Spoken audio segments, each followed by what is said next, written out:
going to be taking a look at LiveBinders.com. So to begin, open your browser and go to www.livebinders.com. Now what LiveBinders is just a digital binder. It's a way you can compile a bunch of different files and links and other resources and keep them in the same place. So to begin, you will have to create a login. And as with several other websites, you can do a free login or you can sign up for a subscription. For our purposes today, we'll just be doing the free login, as it does have some great resources. And all you'll need to create a login is an email address and password. As you'll see when we log in, I already have a binder that I use for my class. So we're going to be using this as a way to show how to build content and edit. If you want to start a new binder, you'd go to New Binder, you'd give it a name and a description. And then you can either make it public or private. If it's public, anyone on LiveBinders can access it. If it's private, you have to give people an access code in order to share it. So that's how to create a new binder. Once you're in the binder, you're going to start adding content. So you'll see that each binder has tabs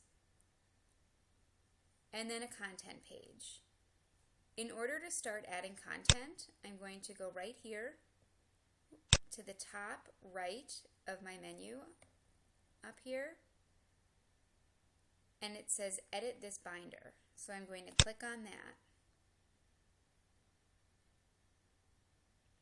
Now once I'm in edit mode, you'll see that the view changes a little bit. I can add tabs, subtabs, base tabs. I can move tabs, add content, and I have some settings. I keep my binders as simple as possible, partially for my students and partially for my own usage. So I only have tabs. I don't have subtabs or base tabs. And these red things up here are what my tabs look like.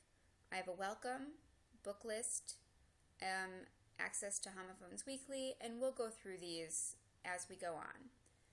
But for now, I'm going to show you how to add content. So we added a tab right here. And then we can call it Welcome to Class. Then, when I want to add content to it, I go here. This is already set up for me to add a website, but in this case, I don't want to add a website. What I'd like to add is a file that I've already saved to my computer. And when you're using LiveBinder, you can upload files, Google Documents, web links, videos, presentations, all sorts of different things. So I'm going to add content, and it's going to ask me which tab I'm adding it to, and it's Welcome to Class. And then what I'd like to do. Would I like to upload a file, add a website, text, all these different options. So what I'd like to do is upload a file. So I'm going to click on Upload. Then you'll see that it asks me to find a file on my computer to upload. So I'm going to choose my file.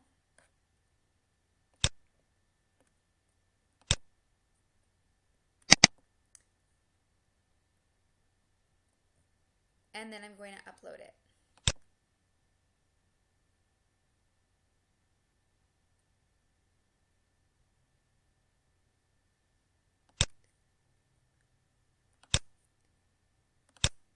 Now, you'll see, now that we're back at the page, the file is entered in here, which it did on its own when I clicked upload, and you see that our welcome page has a nice little picture with a quote from B.B. King about education. The beautiful thing about learning is that no one can take it away from you. So that's how to create content on a page. Now to give you more of an idea of what things can look like, I'm going to go back out of Edit View so that we can kind of see it from the student's perspective. So I'll go to present,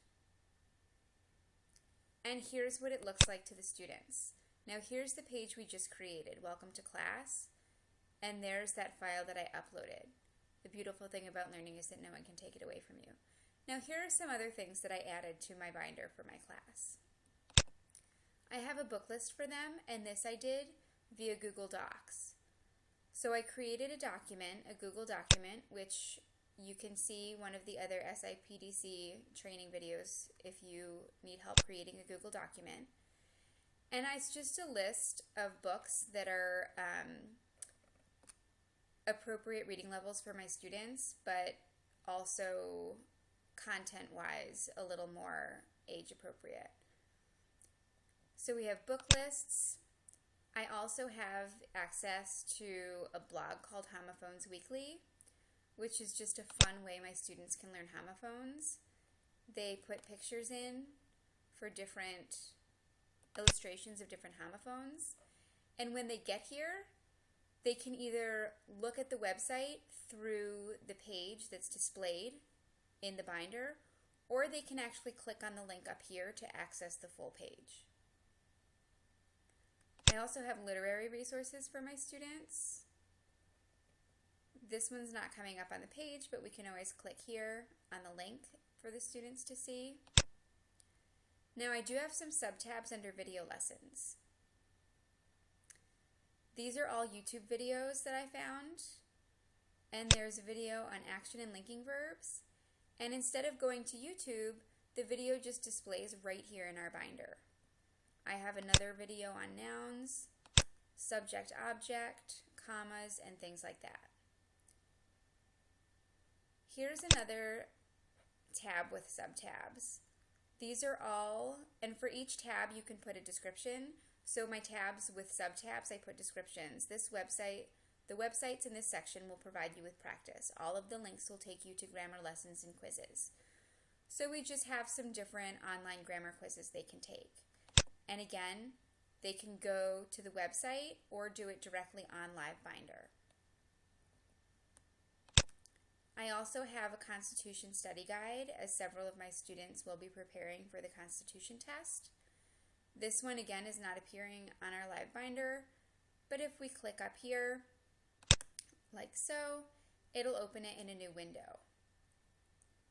So then we have our LiveBinder tab over here, and our new tab for the Constitution study guide over there. And they can scroll through this as they choose.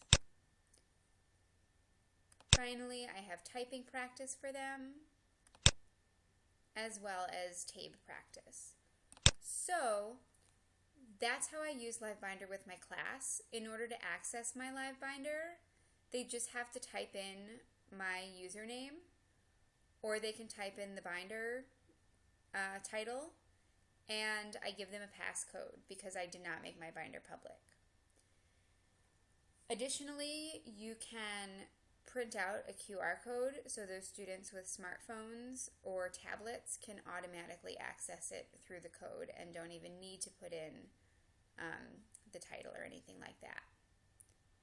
So at first, LiveBinder does seem confusing because uploading content can get a little difficult at times, but the more you play with it, the easier it is to do.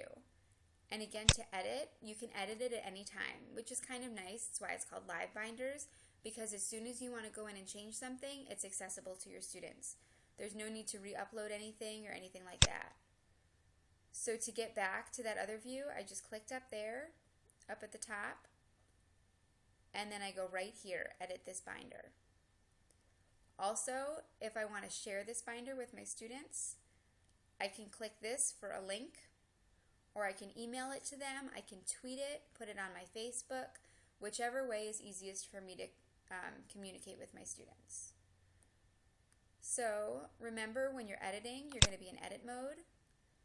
And to add content, just move slowly. Remember, your tabs are the most important, then you can add subtabs if you choose. And whenever you want to add content to a tab, you just make sure that you click on which type of content you're adding. Then we save our progress, and it's instantaneously available to our students. So it's a great way to keep not only classroom materials together, but any additional resources you might have, so the students can access this on their own time. For example, I don't have a lot of class time to work on Constitution study guides, study materials, so they know that if they have this binder, this web address, all they have to do is access it, and they'll have that grammar practice, that study guide, anything else they need right here. And because LiveBinder updates so quickly, it's really easy to get feedback from your students and just add content as needed. Hopefully you find this educational and useful in your classroom.